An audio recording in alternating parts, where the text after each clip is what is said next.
ایک عام دیوبندی یا ایک عام بریلوی ہوتا ہے، یا پھر کوئی کچھ ایسے بھی لوگ ہوتے ہیں جو اپنے آپ کو کسی مسلک سے منسوب نہیں کرتے ہیں، وہ بس معاشرے میں جس طریقے سے نماز پڑھا جا رہا ہے، جو چیزیں فالو کی جا رہی ہیں وہ کرتے ہیں، اور جب ہم ان کے پاس کتاب و سنت کی دعوت لے کر جاتے ہیں، ہم انہیں کہتے ہیں کہ دیکھیے اس طرح سے نماز پڑھنا ہے، یہ چیز ہے، حالانکہ وہ خود نماز پڑھنے والے، روزہ رکھنے والے اچھے لوگ ہیں، وہ 5 وقت کی نماز پڑھتے ہیں، تو ان کا یہ کہنا ہوتا ہے کہ آپ جو آ کر ہمیں یہ دعوت دے رہے ہو کہ اس طریقے سے نہیں، اس طریقے سے کرنا ہے، یا یہ چیزیں جو ہم کر رہے ہیں وہ غلط ہے، تو یہ آپ فساد پھیلا رہے ہو. کیوں؟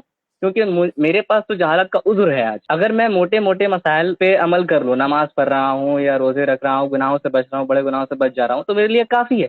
لیکن آپ آ کر جو ہمیں یہ چیزیں بتا رہے ہوں، تو کل تو اللہ مجھ سے سوال کر لے گا کہ آپ کے پاس یہ چیزیں پہنچی تھی، آپ کے پاس یہ نالج پہنچا تھا، تو آپ نے کیوں نہیں قبول کیا؟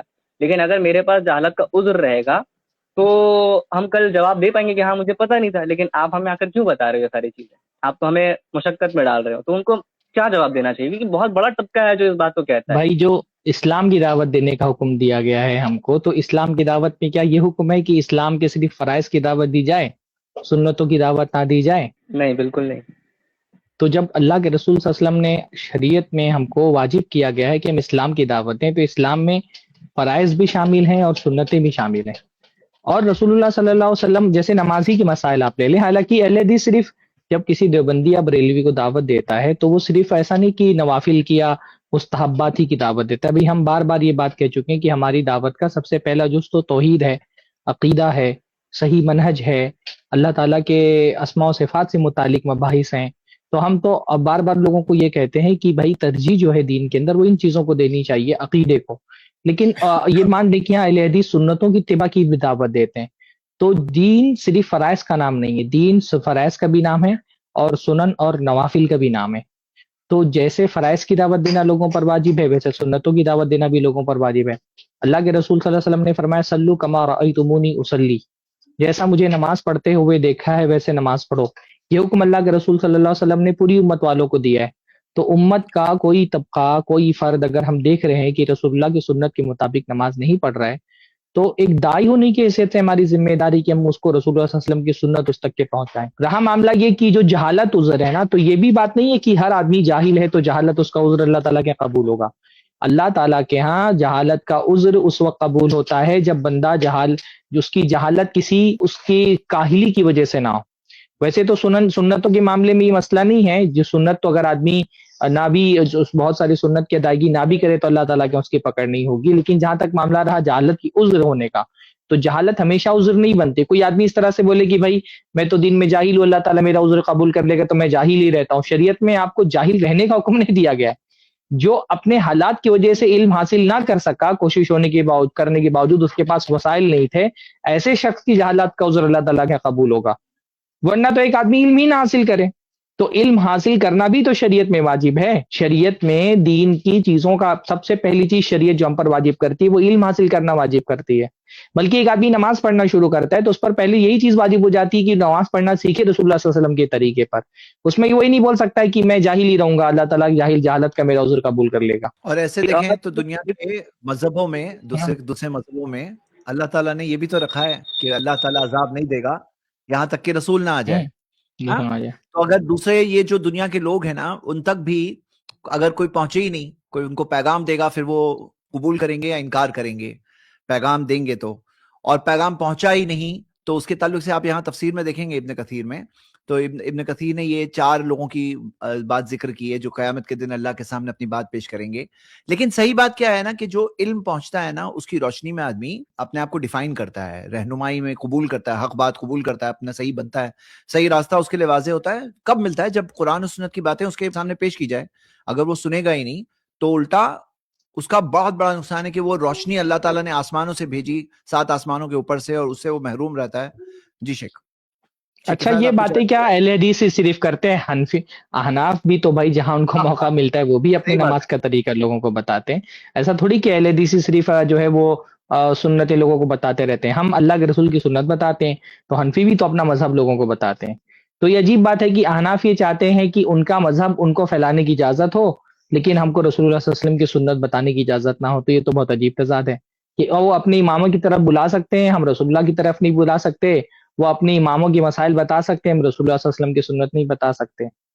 یہ بھی تو ایک عجیب بات ہے جب داد دونوں طرف سے ہوتی ہے. یہ صرف اہل حدیثوں پہ داد دینا کہ اہل حدیث صرف جو ہے وہ مسائل پر گفتگو کرتے ہیں، فساد پھیلاتے ہیں، یہ ایک طرفہ بات کرنا تو نا انصافی ہے. اور اس میں ایک بات یہ ہوتی ہے نا شیخ کہ یہ لوگ کہتے ہیں کہ آپ جو 5 وقت کا نماز انسان پڑھ رہا ہے یا پھر جو موٹے موٹے مسائل پہ عمل کر رہا ہے، آپ اگر ان چیزوں کو جا کر ان کو بتائیں گے، ان کو بولیں گے نہیں ایسے نہیں ایسے کرنا ہے، تو وہ اس مشقت میں پڑھنے کے بجائے بولیں گے اس سے اچھا میں نماز ہی نہ پڑھوں، وہ بے نمازی ہو جائیں گے. مطلب وہ ایسا اپنے کہیں لیے نہیں کچھ ہوتا ایک چلو نکال رہے ہوتے ہیں، کچھ خود کے لیے، مطلب خود بہانے کو چیت سہلانے بہانا کے ایسا لیے. بھی کچھ ہے. ایسا ہوتا نہیں، یہ تو بہانے ہیں صرف، ایسا کچھ ہوتا نہیں ہے. یا بھائی رسول اللہ صلی جی اللہ علیہ وسلم جی کی سنت نہ بتائی جائے، رسول اللہ صلی اللہ علیہ وسلم کی سنت بتانا کبھی بھی فساد پھیلانے کی بات نہیں ہو سکتی ہے. جو آدمی نماز پڑھنے والا ہے اس کو خود شوق ہونا چاہیے. اگر کوئی بتانے نہ آئے نا تو اس کو اپنے شوق سے معلوم کرنا چاہیے کہ میں ویسی نماز پڑھوں جیسی رسول اللہ صلی اللہ علیہ وسلم کا طریقہ تھا نماز پڑھنے کا. آپ حج کرنے کے لیے جاتے ہیں تو ایسے نہیں چلے جاتے نا، سیکھتے ہی نہیں کہ حج کیسے کرنا ہے. جی جی تو جب آپ حج کے معاملے میں سیکھتے ہیں، حج آپ کو زندگی میں ایک بار کرنا ہے، نماز روزانہ 5 بار پڑھنی ہے، تو نماز کے بارے میں آپ کیوں نہیں سیکھیں کہ رسول اللہ صلی اللہ علیہ وسلم کیسے نماز پڑھتے تھے. اور ایک ایک عمل کا اتنا ثواب ہے تو لوگوں کو اس ثواب سے کیوں محروم رکھا جائے. رفع الیدین ہی صرف آپ دیکھ لینا، اگر مان لیجیے ایک رفع الیدین کرنے پر 10 ثواب ہے تو کتنا سارے ثواب وہ بیچارہ مس کر رہے ہیں نماز میں. تو کیوں لوگوں کو اللہ کے نبی صلی اللہ علیہ وسلم کی سنت سے حاصل ہونے والے ثواب سے محروم رکھا جائے، لوگوں کو کیوں محروم رکھا جائے. تو یہ تو بڑی عجیب سی بات ہے. جی شیخ، کیا کچھ بولنا چاہ رہے ہیں شیخ کفایت؟ مسئلہ صرف سنت کا نہیں ہے نا، جیسے تعدیل ارکان کا مسئلہ ہے، یہ تو فرائض کا مسئلہ ہے. تو تعدیل ارکان میں بھی ان کے یہاں کوتاہی ہوتی ہے، اس کو بھی ان لوگوں نے سنت کی کیٹیگری میں ڈال دیا ہے. یعنی وہ فرض واجب کچھ نہیں، جو ان کے مذہب میں نہیں ہے وہ سب غیر ضروری ہے. یا جو لوگ اختلافی باتوں سے نفرت کرتے ہیں کہ اس پہ بحث نہ کریں، تو ان کے یہاں یہ واجب فرض مسئلہ کچھ بھی نہیں. بہت بڑی بڑی غلطیوں کو وہ لوگ کہتے ہیں کہ نہیں اس پہ بات نہ کرو. تو تعدیل ارکان وہ ہے نا کہ نماز ہی نہیں ہوتی ہے، امام کی نہیں ہوتی ہے، پیچھے بھی نہیں ہوتی. جب ہم کہتے ہیں نا کہ بعض لوگوں کے پیچھے نماز نہیں ہوتی، تو ایسا نہیں کہ ہم ان کی تکفیر کر رہے ہیں. تکفیر کا یہ مسئلہ الگ ہے کہ شرک کر رہا ہے، کفر کر رہا ہے، اس کے سامنے کافر مان کے بولا کہ ان کے پیچھے نماز نہیں ہوتی. بھائی ان کی تعدیل ارکان درست نہیں ہے تو ان کی نماز نہیں، تو ان کے پیچھے والوں کی نماز صحیح نہیں ہے. اور جس انسان سے میری بات ہوئی تھی شیخ، اس پہ تو وہ ٹاپک یہ تھا کہ امام کے پیچھے سورہ فاتحہ پڑھنا ہے کہ نہیں پڑھنا ہے، یہ تو واجب میں آ جاتا ہے. ہاں اور یہ بھی بہت ضروری ہے بھائی، پوری نماز کا دار و مدار اسی پر ہے. اتنی بڑی بات ہے، لا صلاۃ لمن لم یقرأ بفاتحۃ الکتاب، جو سورہ فاتحہ نہیں پڑھے گا اس کی نماز ہی نہیں ہوتی. یہ بہت بڑی بات ہے، یہ کوئی چھوٹی بات نہیں ہے.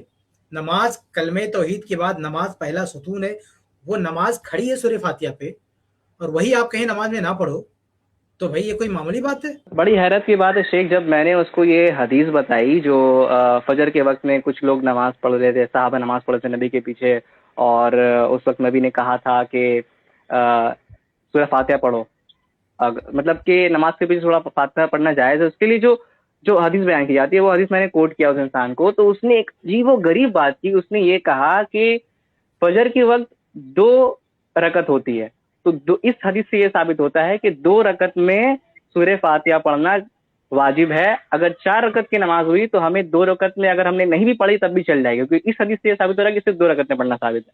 مطلب عجیب و غریب استدلال. نہیں تو ایسے اور بھی حدیث ہے نا، یہ تو عام حدیث ہے، لا صلاۃ لمن لم یقرأ بفاتحۃ الکتاب، یہ ساری نمازوں کو شامل ہے. اب جو کہتا ہے کہ فلاں نماز اس میں شامل نہیں ہے، دیکھیں ایک بات اچھی طرح سے نوٹ کر لیجئے، ہم کبھی بھی سورہ فاتحہ کے تعلق سے یہ دعویٰ نہیں کرتے کہ امام کے پیچھے سورہ فاتحہ پڑھنا ضروری ہے یا 4 رکعت والی نمازوں میں سورہ فاتحہ پڑھنا ضروری ہے. ہمارا دعویٰ عام ہے، ہمارا دعویٰ یہ ہے کہ ہر نماز کی ہر رکعت میں سورہ فاتحہ ضروری ہے. یہ اچھی طرح سے ہمارا دعویٰ سمجھ لیں، اور ہمارے پاس دلیل بھی عام ہے. اب اگر کوئی کہتا ہے کہ نہیں ایکسیپشن ہے فلاں نماز کے لیے کہ اس میں سورہ فاتحہ نہیں ہے، تو جو پروف کا بڑا نا اس کے اوپر ہے، وہ پروف لے کر آئے، ایکسیپشن کا پروف لے کر آئے کہ بھئی یہاں پر سورہ فاتحہ نہیں پڑھیں گے تو بھی چل جائے گا. جیسے ہم قرآن کی آیت پڑھتے ہیں حرمت علیکم المیتہ، کہ جو جانور مر گیا، حلال جانور جو کھایا جاتا ہے وہ مر گیا تو آپ نہیں کھا سکتے. تو اب کوئی کہے کہ نہیں بھئی یہ جو کبوتر ہے یہ مر گیا تو اس کی کوئی دلیل لاؤ، تو ہم کہیں گے اسی میں شامل ہے وہ. ہاں اگر کوئی ایکسیپشن کی بات کرے گا، جیسے مچھلی مر گئی تو بھی آپ کھا سکتے ہو، تو وہ دلیل لانا اس کی ذمہ داری، ہم کہیں گے مچھلی اس میں شامل ہے، ہم مچھلی کی دلیل لائیں گے. لیکن اس کے علاوہ جتنے بھی جانور ہیں حلال جانور ہیں جن کو کھا سکتے ہیں، اس کے بارے میں ہم الگ سے دلیل نہیں لائیں گے، یہ کافی ہے حرمت علیکم المیتہ. تو ایسے لا صلاۃ لمن لم یقرأ بفاتحۃ الکتاب، یہ ہر نماز کے لیے ہر رکعت کے لیے جو ہے یہ ہے. اب اگر کوئی کہتا ہے کہ نہیں فلاں نماز یا فلاں رکعت اس سے مستثنا ہے، تو اس استثنا اس ایکسیپشن کی دلیل اسے لانی ہوگی, ہمیں نہیں لانی ہوگی. جی السلام علیکم ورحمۃ اللہ وبرکاتہ. آئی پلس ٹی وی پر الحمدللہ 140 سے زیادہ علماء اکرام کے پروگرامز, 16,000 سے زیادہ دینی ویڈیوز, ہر ہفتے 35 سے زیادہ علمی اور دعوتی لائیو سٹریمز, اردو, انگلش اور بنگلہ زبانوں میں کام. I plus TV mobile app, smart TV app اور آئی پلس ریڈیو پر 24 گھنٹے لائیو پروگرامز, 40 سے زیادہ سوشل میڈیا ایپس پر daily video upload, 13 YouTube channels, الحمدللہ تجربے کار علم والے علماء, اسلام کی صحیح تعلیمات لوگوں تک پہنچانا اور دین کی دفاع. اس کام کو آپ کو ضرور سپورٹ کرنا چاہیے. جزاک اللہ خیر, والسلام علیکم ورحمۃ اللہ. Support I plus T V. Donation دینے کے لیے 9588888826 پر کال کریں.